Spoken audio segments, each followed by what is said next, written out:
So, hello everyone. Welcome back to our lecture, Wisdom of the West.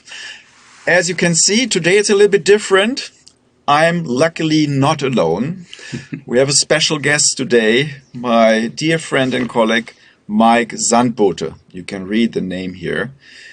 Mike Sandbothe is a professor for culture and media, basically also a philosopher, and I would say one of the most important, maybe the most important philosophical expert for mindfulness in Germany. So I'm very, very happy to welcome you, Mike. Hi, Ralf. Pleasure to be here. Good to have you here. And indeed, we want to ask you a little bit about mindfulness. Mindfulness will be the topic of the day. You can see it here on the PPT. Today, we talk about mindfulness, and we have the expert here. Let me start, as always, with a little recap first, as a reminder what we have done. So, let's say we have spoken so far about Western traditions of wisdom. We have spoken about Aristotelian, Epicurean, and Stoic, and skeptic tradition of wisdom. Later, next week, we continue right here, but for a moment, let's focus on this, what it basically means. When we think about what means wisdom, I would say at the bottom line, we can say wisdom means to know what is a good life and to know how to live a good life. How to live a good life.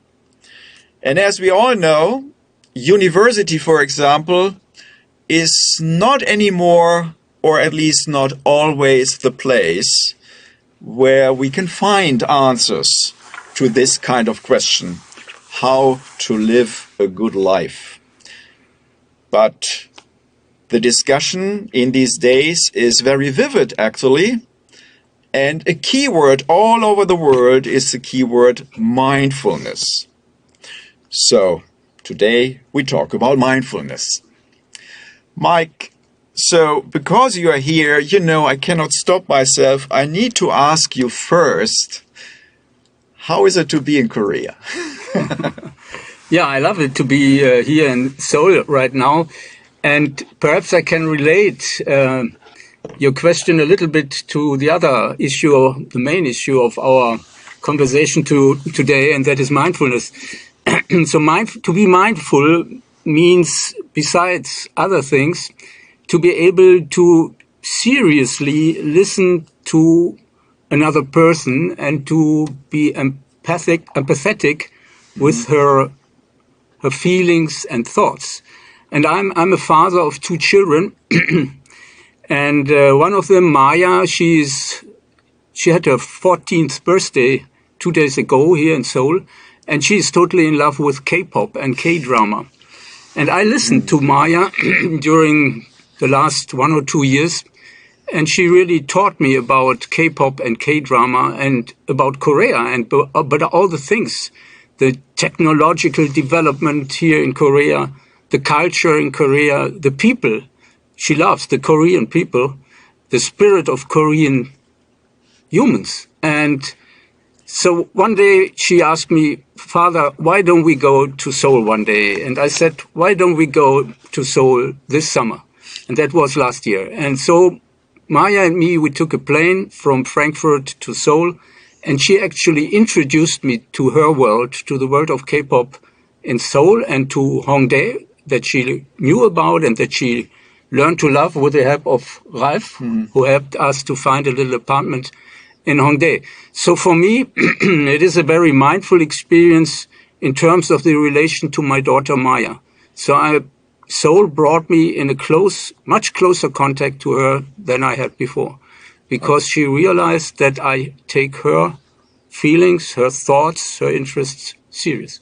Oh, that's a charming starting. So what I learned right away, so what we do when we are doing good is actually already a kind of mindfulness when we listen carefully.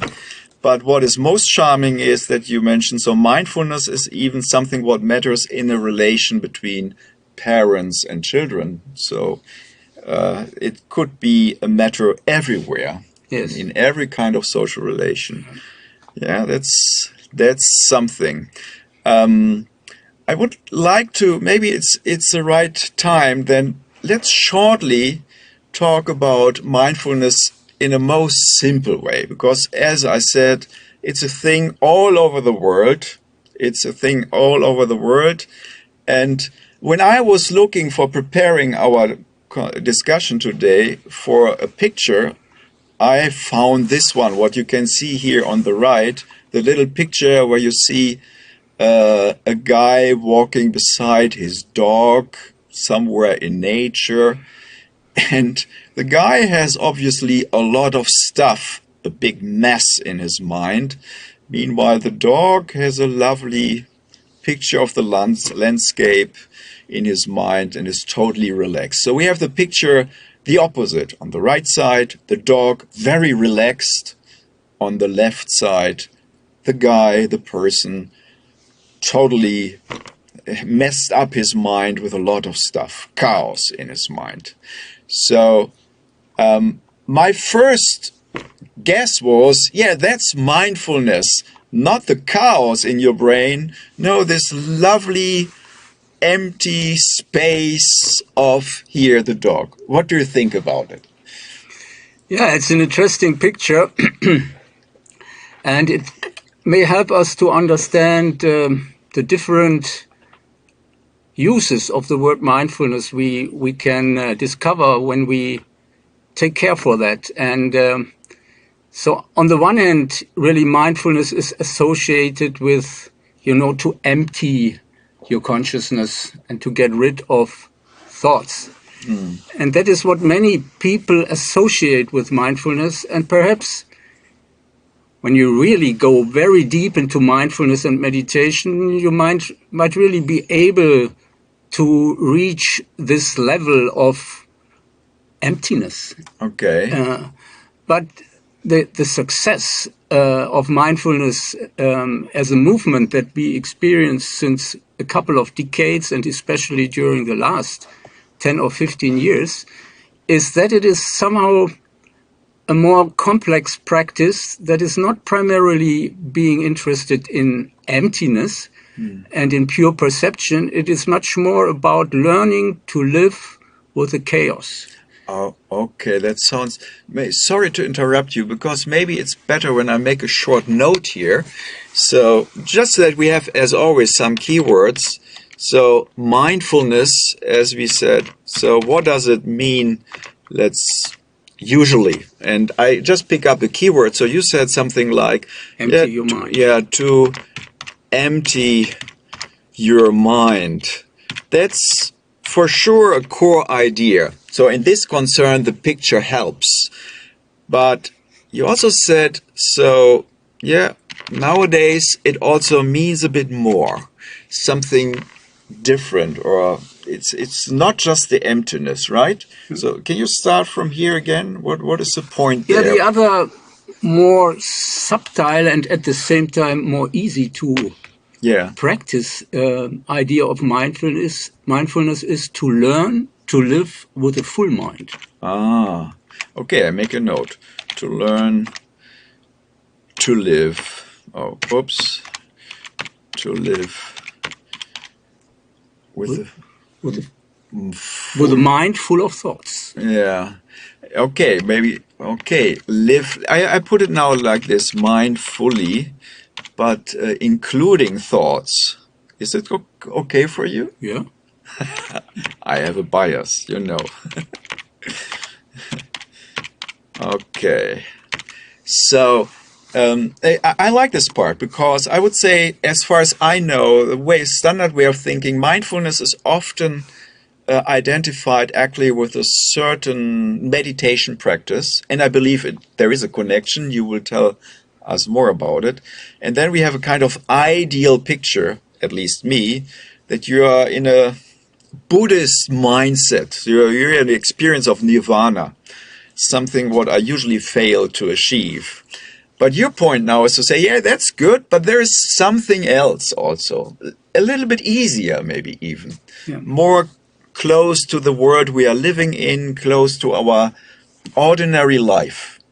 And here mindfulness means basically to learn to live mindfully, to learn to be aware about what's going on or in you or in your environment. Is it proper to say? Yeah, and if we relate it again to the picture, so the first Yeah. and basic practice of mindfulness in the secular or modern or postmodern tradition of the 21st century is not to be your thoughts, to identify yourself with all the thoughts, the chaos of thoughts that is in your brain, that is coming from the digital media into your brain, from the outside in the brain, from the inside in the brain, from the education in your brain. It is a faculty not just to identify that with the thoughts and not to be your thoughts, but to be aware of what is happening in your consciousness, to be aware that there are thoughts inside you and that there are a lot of thoughts inside you. And in this moment, you step back from your thoughts because you see your thoughts. You get a consciousness of your own consciousness. You perceive your consciousness. You step out of the stream of thoughts and see what is happening in your consciousness. And that, in a certain degree, helps you to cope with your thoughts because you get into the situation of being able to select, to make a selection in your own thinking. In a certain degree, this is a little bit of a philosophical attitude because you step back. I believe so. Yeah. And that is for the Western world much easier to achieve than the Buddhist emptiness, you know? Oh, yeah. And another nice exercise in the secular modern mindfulness tradition is that they say it is not easy to stop thinking, but it is easy to do something instead of thinking. And that is, for instance, perception. So you perceive your own breathing. If you just really try to just do it, perhaps right now, you know, you find a way of sitting where you can relax a little bit, and then you focus on the bodily sensations of your own breathing. So you realize how your body is moving when you're breathing in and you're breathing out. So if you really do that, you stop thinking for a moment. Yeah. So you really go into the perception into a very simple act of your own consciousness, just perceiving your own breathing, breath after breath. It's not simple because all the thoughts are intervening, even when we are here sitting together. Yeah, right. It's a social chaos of thoughts now, two people thinking, you know. And surely go back to the simple perception, and you can do the same with perceiving your own thoughts. So you can ask yourself now, okay, now I perceived my breathing, and now I perceive my thoughts. Do that.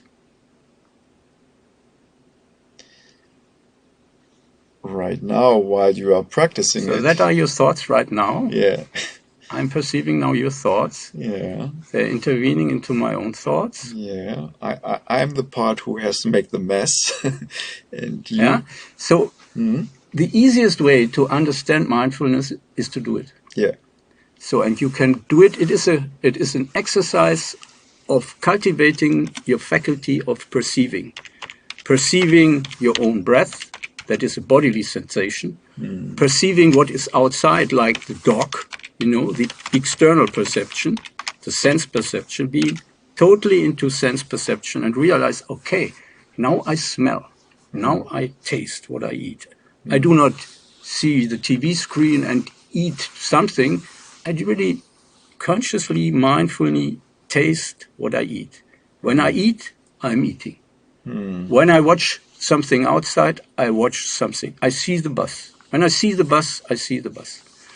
And when I perceive my own thoughts, I perceive a chaos, and I accept this chaos, because this is the reality of consciousness of people in the 21st century. We learned a lot, we had a lot of thoughts in our brain, and we accept this flow of thoughts and perceive it. And in the moment we perceive it, we get a certain degree of distance and a certain degree of freedom in relation to our own thoughts. So that are very simple exercises to realize emptiness in thoughts. You know, you probably need a practice of decades, of hours of meditating every day. So this is really a high level of guru meditation, of Zen Buddhism, for instance. But what we today as the common form, as the everyday form of mindfulness practice, is much simpler. And that's important, and that is a nice chance to make this difference explicit when we have a look at this picture. And at the same time, it's important to realize we don't want to become a dog. Yes. So, as human beings, we can be as the dog is. We can go into the pure perception, and it's not easy, but we can do that. Thoughts will intervene. And what is specific for human beings is not only that we think, but that we can perceive our own thinking, that we can relate in a conscious way to our own consciousness. That is why the great tradition called the human being Homo sapiens sapiens. That's Latin. That means the being that is able to relate consciously to its own consciousness. Yeah, the Homo sapiens sapiens. All right, right? Yes. Latin form. Yes. Yeah, that's a beautiful thing to say now. So I shortly say what impresses me the most here.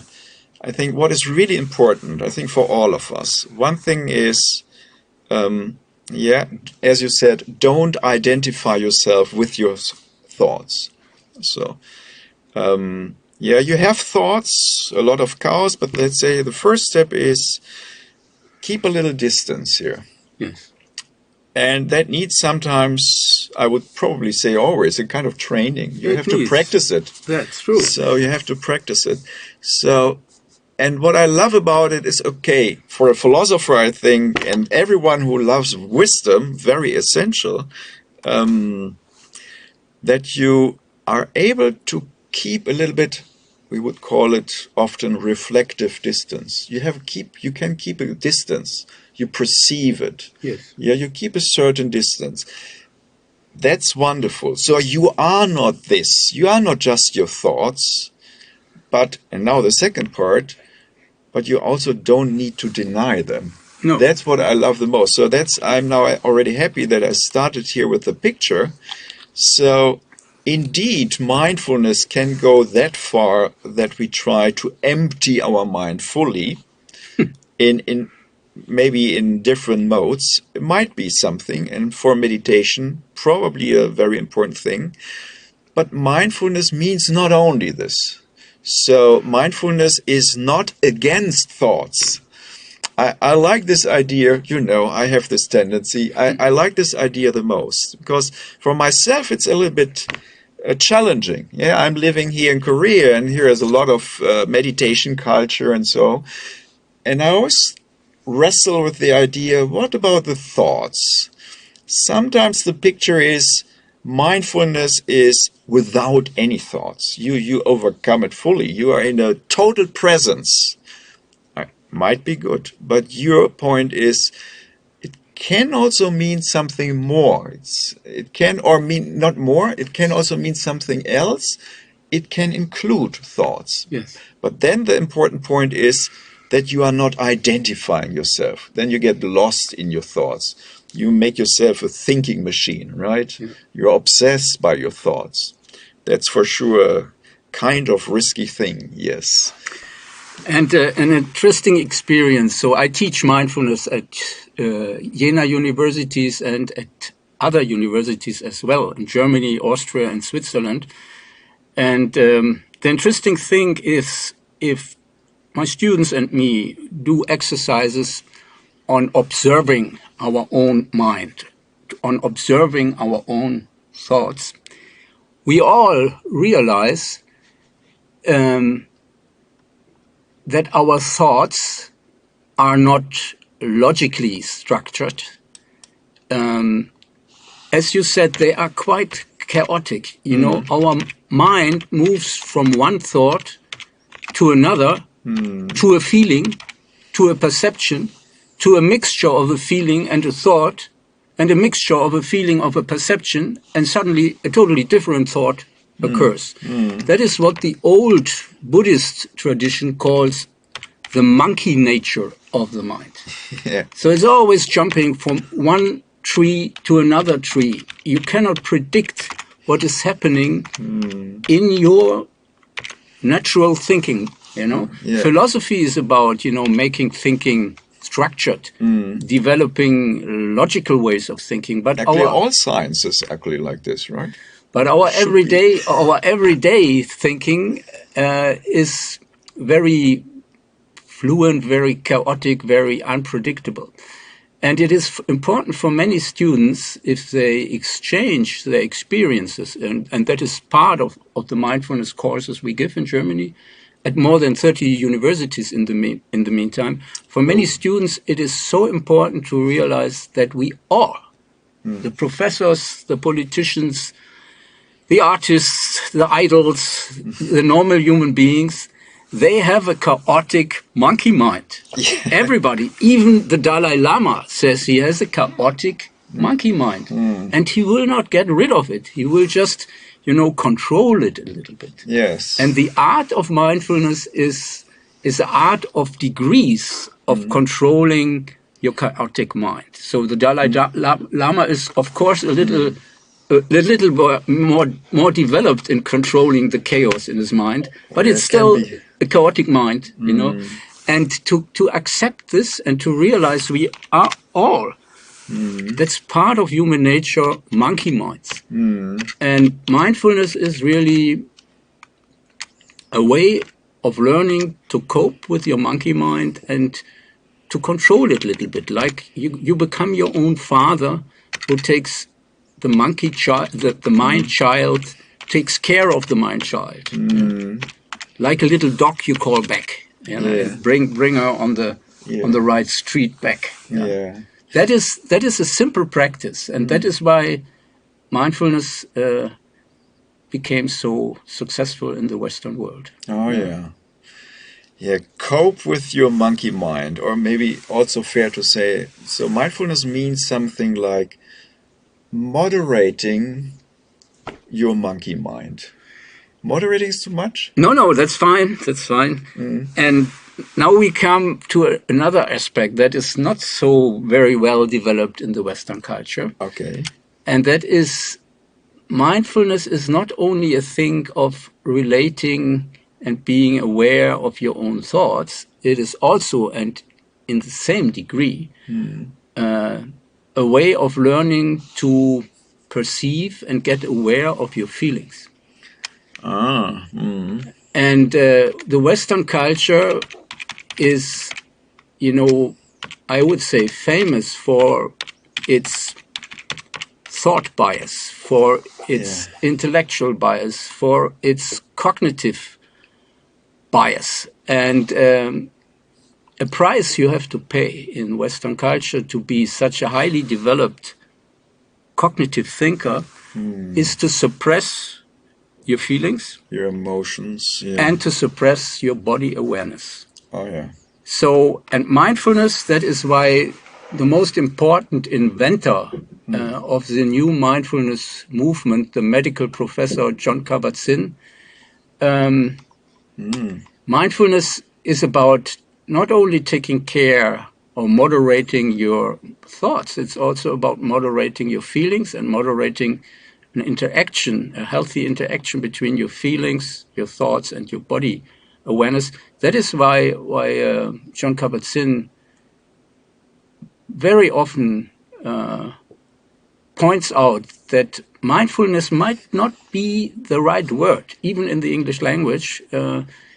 it would be better to call it mind and heartfulness. Oh. Or mind and heart and bodyfulness, you know? Shankamanyo, wait a second. Yeah.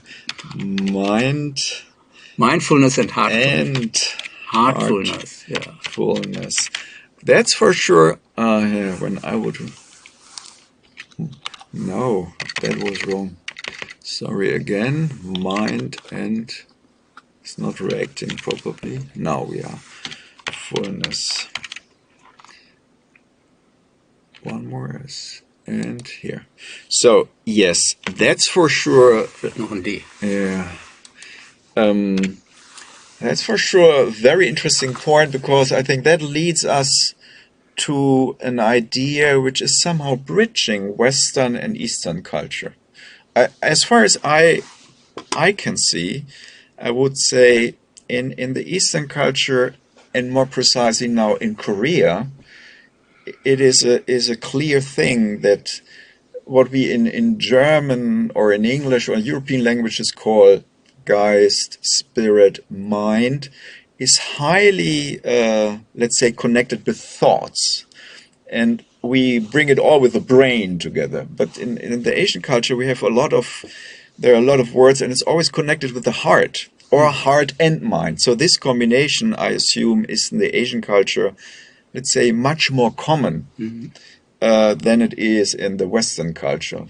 So it's a beautiful thing to talk about mindfulness in this more broadened way, and to say mindfulness basically means mind and heartfulness. This is a beautiful thing. Just 1 second, because you mentioned a very important name here, and I made a list of names so you can see here this guy, Jon Kabat-Zinn. The second name here on the list is probably maybe the founder of this, yes, of the whole mindfulness story. And maybe we talk shortly about him, just making the point again. Mindfulness now, you said, it's not just about perceiving and moderating your thoughts, it's also about your emotions. So Jon Kabat-Zinn would say maybe it's better to call it mind and heartfulness.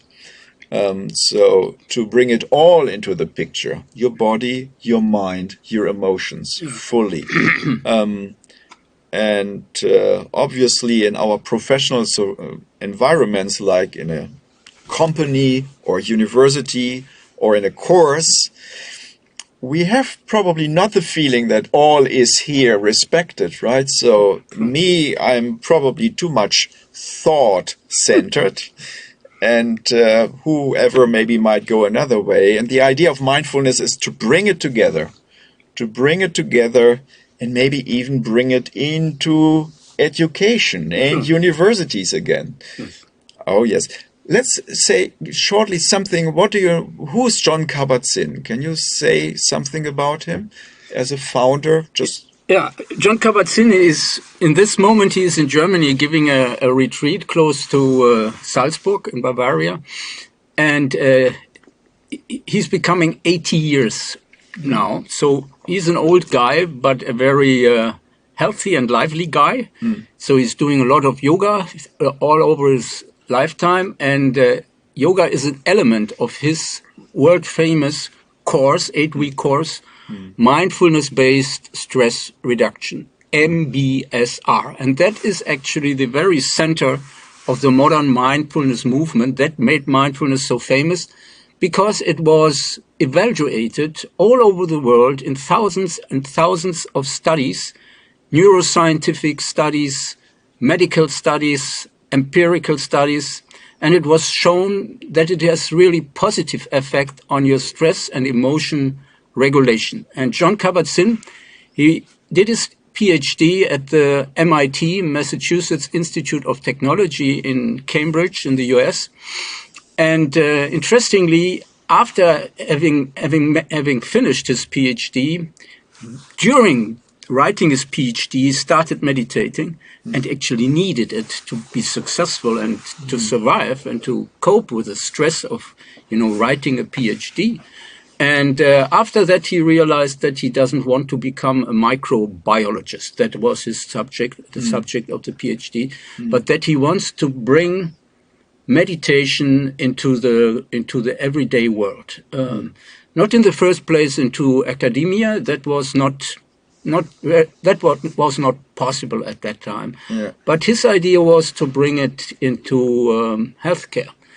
And luckily, he had some friends at the University Hospital of Massachusetts, and they gave him the opportunity to found a stress clinic. And all the real medical professors, they sent patients to him into the stress clinic that was in the basement somewhere, very hidden. But it became an institution. It started 1979.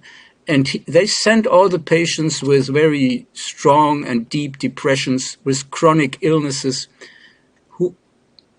where the other professors had no idea to help them anymore.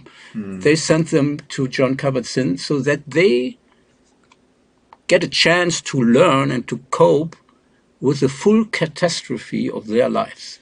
So people with AIDS diagnosis and cancer. Okay. So really people who had just 1 or 3 or 2 years to live. Yeah. And that's the reason why the book that made Jon Kabat-Zinn world famous, it's translated in almost every language. The title of this book, the original title, is Full Catastrophe Living. So full catastrophe living. That's quite a title. With a total chaos, not only of your thoughts, but also of your existence, of your living into the death, as a person with a death diagnosis. Yes. Full catastrophe living. And the very idea of this totally pragmatic and helpful program, 8-week program, is sometimes lost if you take a look at the German translation of his book. It's such a big Bible, easy to read, with a lot of instructions for practices. The translation into the German language was healthy by meditation. Healthy by meditation. Yeah, so it is a totally different, accent that you put on the whole process if you call it full catastrophe living. Yeah. It is a help in the face of crisis, and we are in a cultural crisis. Yeah, that's a key word for us. Yeah, we are in a crisis situation, aren't we? Yes. And that is one of the reasons why mindfulness today is no longer just something that people need who are in a hospital and who are very, very ill. It is today, the mindfulness movement is for everybody, because the whole culture, the whole world culture, take climate crisis, is in what people call today a poly-crisis. So a crisis with a lot of different aspects, like the pandemic situation, like the climate change situation, like the migration situation, like the political developments. If you look at a guy like Trump, who seems to become president in the US the second time, and his very idea is to get rid of democracy. If that is not a crisis on a lot of level, and the rates of suicide, they are developing in a degree we never would have expected that is possible. Not only for young people in Korea, what is a special problem in itself, but worldwide. You have a develop of suicide rates that is crazy. So, and that means that mankind really in itself reached a crisis, level of crisis, that brings a lot of human beings into the situation that they don't see a meaning in life. Here I would like to ask you shortly, because for me and our discussion about wisdom, this is also a key word to say. To be wise, or to conduct, or to have a wise way of living, means also to live a meaningful life, I would say so. And that's for sure, many people say so, and I think it's simply right, it's correct. So some of the troubles we have, and we will always have troubles, but some of them become so unbearable because we feel everything is so meaningless. And you make now the point that mindfulness can help here in a way. Can you say a little bit about it? What do you mean? So what can help us here to find a way back to meaningful life? It is a big question, but it's just popping up in my mind. Because I basically believe every real person, from time to time, you have this question in your mind. You have to ask yourself, where are you actually? What's going on here? Is this a life I really want to live? And you can, because you said the crisis, you can experience it individually, but you can also experience it on higher level. Even so, higher, I mean on a level of institutions. For example, here, Myongji, there is also a kind of crisis. We have a transformation, changings, discussions, what we should do. And some departments are in a bigger crisis, such as philosophy, for example. So it's a transformation period, and then the questions are, what should we do? So you find it actually on every level, on the political level, university level, sometimes family level, and definitely in your private, personal life. Sometimes I would say that's maybe not wrong. That's how life is. But how to find a track back to a meaningful life when everything looks just shit. So this gives me an opportunity to say something what is very important for me to say. So mine and our specialty, I work with a group of young mindfulness teachers. Many of them former students of mine, and it is a group of about 40 or 50 persons in Germany, Austria and Switzerland. And our specialty, and the teachers and me, we are teaching at, as I told you, more than 30 universities in the meantime. Wow. The specialty is that we do not only focus on individual mindfulness, as Jon Kabat-Zinn does, but we also make use of two other internationally renowned figures. On the one hand, it is the Max Planck researcher Tania Singer, who is living in Berlin and giving lectures worldwide, even at the World Economic Forum. And another guy who comes from Germany and is in the US since about 25 years, and that is Otto Scharmer at the Massachusetts Institute of Technology. So we use practices, not just theories, but real exercises that were developed on the one hand by Jon Kabat-Zinn, that's individual mindfulness training. Second place by Tania Singer, that is interactive mindfulness training in meditations with two persons who tell each other about the state of their own consciousness, about their own feelings. So it's a meditation not with yourself alone, but with another person. And awesome idea. And the third level is Otto Scharmer and his Japanese colleague Arawana Hayashi, who is a world famous choreographer. They developed forms of mindfulness practice with a social body, you could say, to experience not only your own body, your own heart, your own mind, but the heart, mind, and body of a group of 4 or 5, or even of a system. That means a group of many people, a faculty of a university, a school class, a school, an enterprise.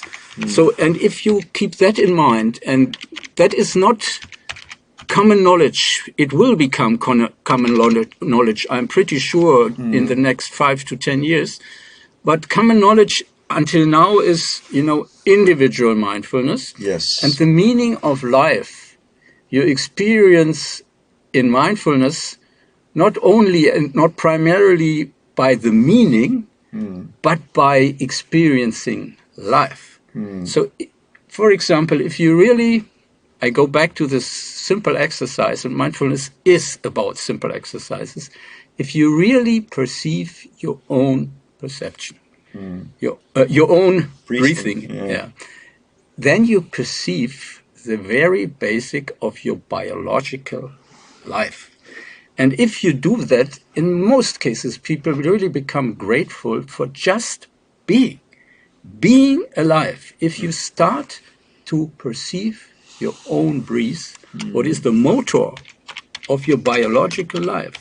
The first breath, that is what the baby does when it is born. Then the life, the individual life of a human being starts. It starts with breathing. And if you stop breathing, it's the end of your life.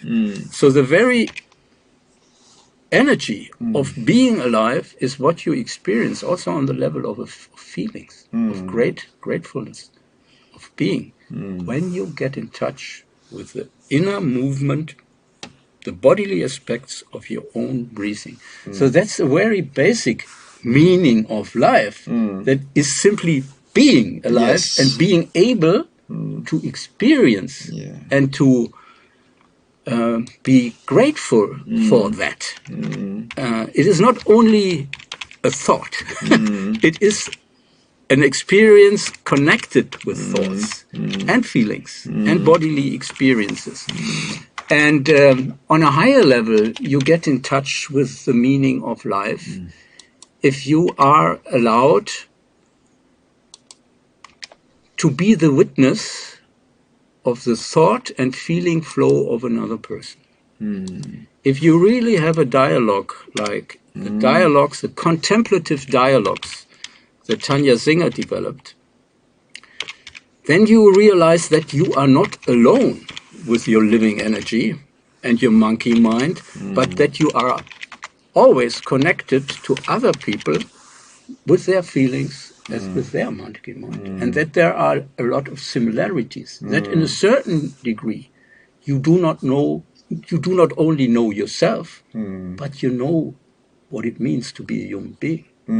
You are in a deep connection with almost every human being without knowing anything about it. It's just by getting into a contemplative relation with another human being, you express a meaning of life that goes beyond the biology. It is somehow a social meaning of life, being a social body, being connected with other human beings and even with other living beings as well. So we come back to the dog. Okay, I stop here. Yeah, but there are a lot of aspects already. So for sure, it's very fundamental. I understand this now. So the body aspect, what we often cut away from our daily life, in particular school life. So our body is supposed to be not there, just our brain. What is probably a big mistake in our way of teaching and dealing with each other. So the body perception, to feel, to experience being alive, that's for sure so fundamental. That's, so to speak, the baseline, the basic line. But beside this, or above this, you brought up another point, what I really loved, by talking about this dialogue, and Tania Singer, here's the lady, so dealing with the social aspect of meditation. As you said, that's obviously something what the most people, including me, basically don't know. When we think about mindfulness and meditation, it goes always to us as individuals. And your point is to say, yeah, that's important. Yeah, the body experience starts here. Yeah, but that's not the only dimension. There's the social dimension. Yes. And I made the note here, not just perceiving yourself, witness another thought. You mentioned this. That's beautiful, isn't it? And I think that leads, for me, also a bit to the ideal form as university life actually should be. Yes. Because I would say university has to do a lot with, I'm always saying this, communication. True. And to communicate is not just a technical skill, it's also some skills, but it's basically the experience of being human in a full sense. Yeah. And that means also I'm not just showing off how smart I am or how good I can survive. It's the pleasure to listen to other thoughts. it's a certain pleasure. Yeah, true. I am afraid that our schools miss this point in the way of teaching. But I love this, that this is now, as you said, a part of the mindfulness as you understand it, right? Yeah.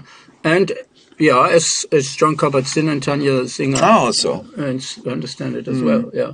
So what we do is we combine both techniques.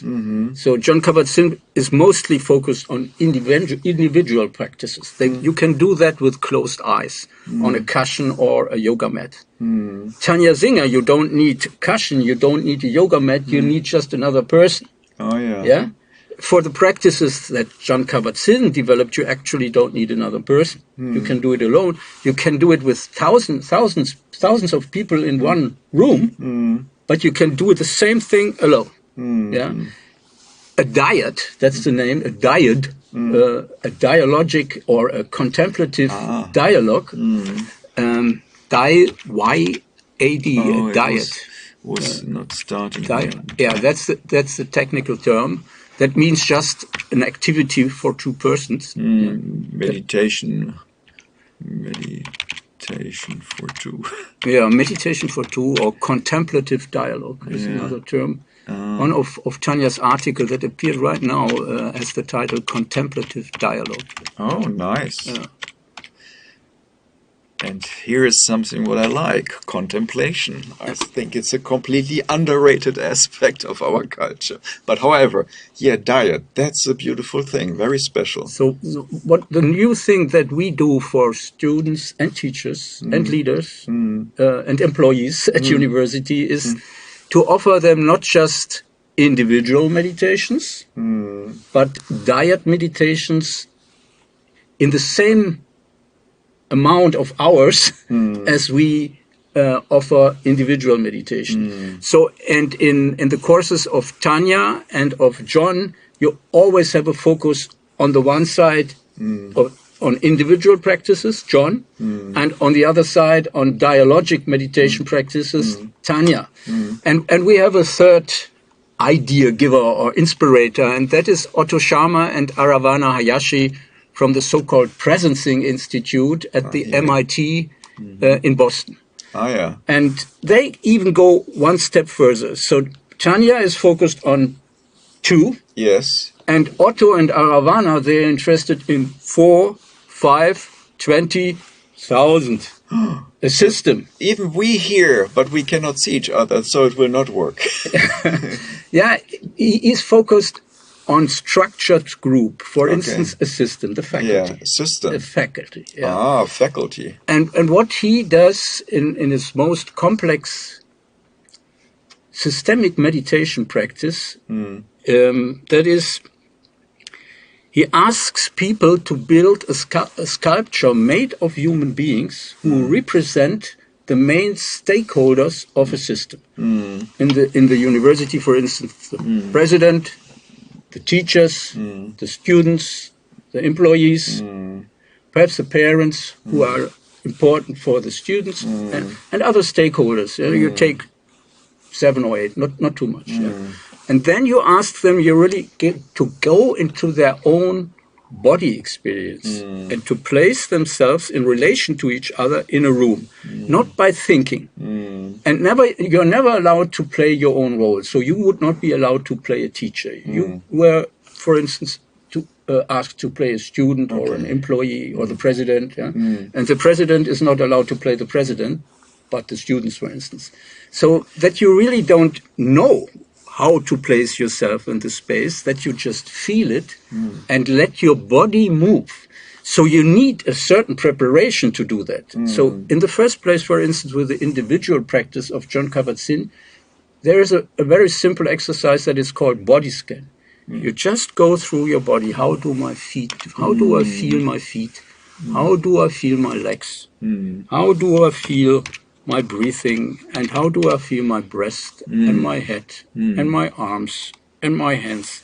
How do I feel that? It can take 10, 15, or in Jon Kabat-Zinn's exercise, it takes 45 minutes to go through your whole body and feel your body. If you do that in our course for 7 weeks, on a daily basis, 10 minutes to feel your body, then you are well prepared in a situation as Otto asks you to go into, to let your body move as a stakeholder of a system and place yourself in a room. Not really knowing what you do. Just let the, as Nietzsche called it, the deeper intelligence of your body act. Yeah, your body as reason. Yeah.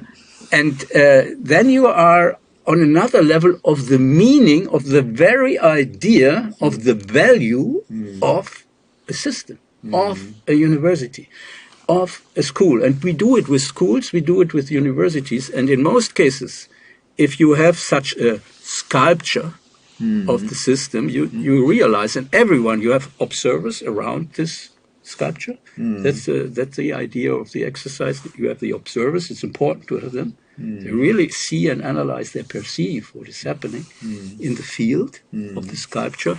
And in most cases, I did a lot of these sculptures in the last years. In the first place, all participants and all actors have the experience that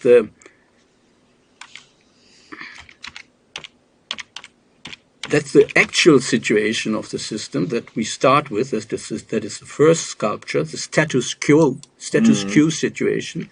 In most cases, it is very dysfunctional. So the students, the president doesn't really see the students. He looks to the ministry or to the money, but not to the students. And the students are not really interacting with the teachers because the teachers look to the president or what else. And one important rule of these sculptures by Otto and Arawana is never forget to place planet Earth as a stakeholder. The highest potential of the institution, the very best, the very idea of education, of Bildung, of a university, this is a stakeholder as well. And the not seen, the marginalized groups, the people who are not allowed to study at this university, the outsiders.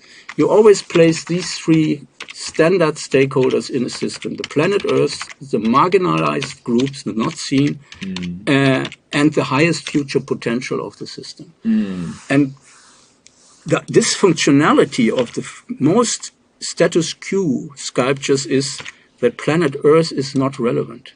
Sometimes they place it outside the system. That is already observed several times. Several times, not only by me. So the planet Earth is really, in the very beginning, not seen at all, not seen from anybody. And the marginalized group and the highest future potential is, in many cases, not taken serious. And then you see a movement, because then you follow your body impulses. You don't want to stay like that. And then you trust your body. And in most cases, you come into a more functional relation.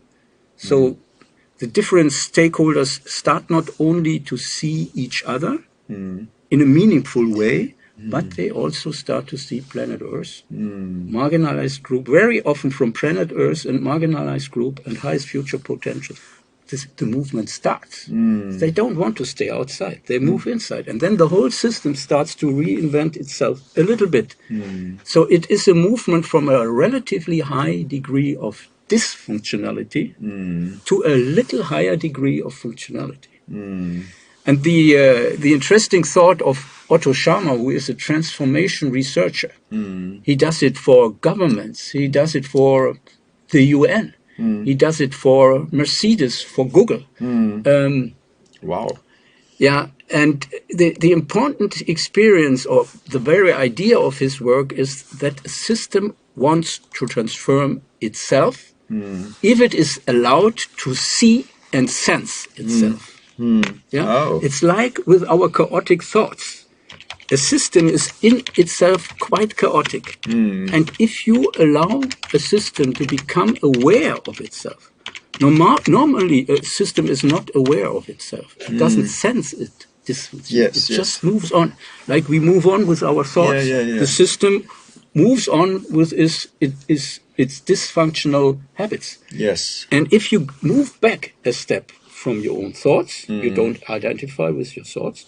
If you move back in an enterprise or another system from your habits, from your autopilot activities, you get the chance to let other things happen that want to happen, to go more into functionality, to go into growth, to flourish. Every system wants to flourish. Every element in a system wants to flourish. Yeah. So the very idea is that you don't have to bring transformation from outside as a conceptual approach. You can also go into the heart, into the body, into the thoughts activity of a system and make it sense itself. And if a system is allowed to sense itself, it will start to transform from its very inner heart. What a very remarkable idea. I have to make this point again, maybe summarizing some points, because it's already, as we know, hard and challenging enough to transform yourself as a person. I'm afraid that the most of us are more driven by something, what they don't know what it is, than they have really the feeling they transform themselves.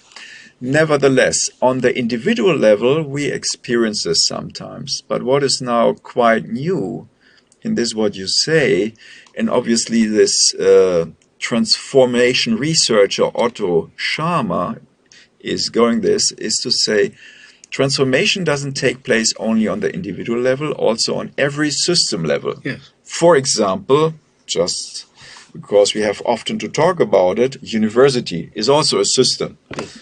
Or a smaller system like a classroom or a course, but a university, a faculty is a system. Yes. And okay, then we can imagine, universities might transform, but the very interesting idea is that you have a possibility to bring mindfulness in this process of transformation on the system level. Yes. So not meditation of a person for himself or herself and thinking or feeling her or himself. No, on the higher level, and by higher I mean not a hierarchy ranking, just a more abstract, a more system, complex. Yeah, more complex, more entities or more people involved. Yes. Yes. So even on this level, such as a university or a country, a state, a political configuration, can transform, and even their mindfulness is a clue or a possibility to make this in a meaningful way. We are right now quite late, but I don't want to fail because we are already in the middle of one point what I wanted shortly to ask you. So you are experienced in mindfulness, and I want to ask you personally again. So you gave us an example. Mindfulness can be implemented, can be used in very different contexts. Not just individually meditation, no, even for two people, for groups, but even for systems like a university or a country. There it matters. It helps to have a better process of transformation. Yes. For good. Yeah. So to speak, a good life of a system or an individual, but also a system, Yes. even university. Yeah. So at the end, for a couple of minutes, time is unfortunately running out. I would like to talk at least an hour more, but now we have to come to an end. I want to ask, how to implement mindfulness, maybe in a context like school teaching. Yeah, we are here in the situation, it's actually teaching. And as you see, it's a very brutal, classic form of professor is talking, students are listening. And now due to e-learning, I even don't see the students anymore. They see me a little bit and think, weird guy. But however, we don't see each other. Implementation of mindfulness. Can you give us at the end a little inspiration here? Yes. Is this possible? What can we do? Yeah. So my team and me in Jena, where we met 25 years ago. Yeah, we know. A long time ago. We made a lot of experience with implementing mindfulness to universities in Germany, Austria, and Switzerland. And we received grants to develop programs, especially for this purpose.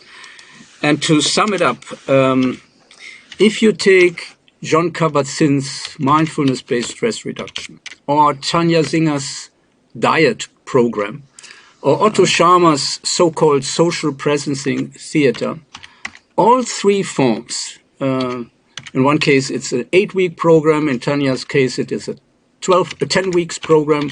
And in Otto's case, it is a compact program of 5 days, or a 12 weeks program as another option. And so I studied all 3 programs, and I was educated as an MBSR teacher, and I'm a process in the diet. I'm learning more about diet trainings, becoming a teacher there, and the same with social presence in theater. But my experience is in all 3 cases, it is too much for a common student or a common professor, because it is still too far away from our daily habits. That's why we developed a course that we called Mindfulness-Based Student Training, and another course that we called Mindfulness-Based Teacher Training. Okay. It's especially for university teachers, and it's especially for university students. And we call that a kind of bridge program. So we are bridging the gap from the old cognitively focused concept of education that Otto Scharmer calls horizontal literacy.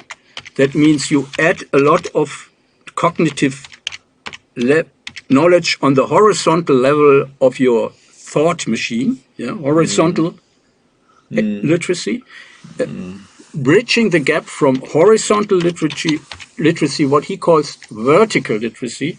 That means a literacy, a form of education that combines thought, feeling, and body. And to bridge this gap from the horizontal concept of education to a more vertical, a more holistic concept of education, you need a bridge or a mindfulness alphabetization. That means you have to learn that there are 3 different types of mindfulness practices existing: the individual practices, the social practices, and the systemic practices. And just, like you learn math or you learn the alphabet, it's just to know that this is part of the culture of the 21st century and how it feels to do yoga, how it feels to do a meditation on your cushion, how it feels to do a dialogic meditation, or how it feels to build a human sculpture to sense the system of your study program, or the school in which you are part of. So our experience is that it is not helpful to start with the full-scale programs because they are too much. You cannot move from a state of being purely on a cognitive level in studying from one day to another to really relate to your body and be in touch with it. It doesn't work. Yeah. So you need a certain preparation for that. And why we are pretty successful is we do not offer an intervention program that changes your mind, that makes you transform. It's just classical literacy. So we just inform you about the alphabet of mindfulness. And then we see that people who really move across this bridge, and it's thousands of people who did that in Germany, students and teachers. Then you ask for, what about MBSR? I want to go deeper into my own individual transformation. Or what about Tania Singer's diet training? I want to get better in touch with other people and lose the fear of the other, and to understand that the other is like me, a monkey mind, and I can be really in touch with another person without being in fear of the other person, because we are equal human beings, or really to go deep into the process of systemic transformation or teamwork. So the smaller groups, it's really about teamwork, that a team is not only a cognitive machine, it is a connection of feelings, of wills, of attitudes, of willingness to act, of curiosity, of courage, of compassion. That's what Otto calls the 3C. Curiosity, open mind, compassion, open heart, and courage, that means open will, active body. Curiosity, compassion, courage, the 3C. And if you really want to go deeper into that, it is helpful to have a program, social presencing theater program. That's the course that Otto and the Arawana developed. So if you start with it, many students say, that's too much for me. And many teachers, that's too much for me. But if they go across the bridge, mindfulness-based student training, mindfulness-based teacher training, as just the first type of alphabetization, just to learn more about it, then you can decide if or if not you want to continue. And my last statement, mindfulness, a very, very basic element or condition for mindfulness is voluntariness. Yeah. That you do it on the basis of a free decision. That you do it on the basis of intrinsic motivation. You will never, ever be successful as an individual, as a couple, as a system, as a group, if you want to force people into mindfulness. Yes. That's philosophically interesting thing, that the effects on mindfulness depend on the liberty of the freedom of the people who decide to do it. Okay, that's a wonderful last word now for me, because the students might remember I almost started the lecture by emphasizing for the Western wisdom tradition, the keyword is freedom. Yes. And it's really enchanting, charming to hear that for mindfulness, that's a basic rule, so to speak. It is a very fascinating program, but it only makes sense if you are really willing to do it. Right. So you must want to do it. Otherwise, it will fail anyway. Yes, I will probably then, you might give me later hints, literature, so then I will tell you guys maybe some texts or books if you are curious, if there is a curiosity, so then you will get some literature you can pick up. But for today, it's enough. Next time, as always, I make a short summary and give you also for free a little assignment. But today we are done. You gave us a lot of inspiration here about the idea of mindfulness, and I want to emphasize this point again. The most important thing what I learned today is mindfulness is not just an individual thing, and it's also not an esoteric thing. It is something what helps transformation of people, but also of systems. Even a university could be more or less mindful. Yes. And it sounds to me it would be better to be more mindful in order to have a more meaningful life as a university as well. Thank you for this inspiration. Thank you for the invitation. We call it a day. You guys enjoy your life, find your mindfulness and enjoy it, and see you next time again. Bye-bye.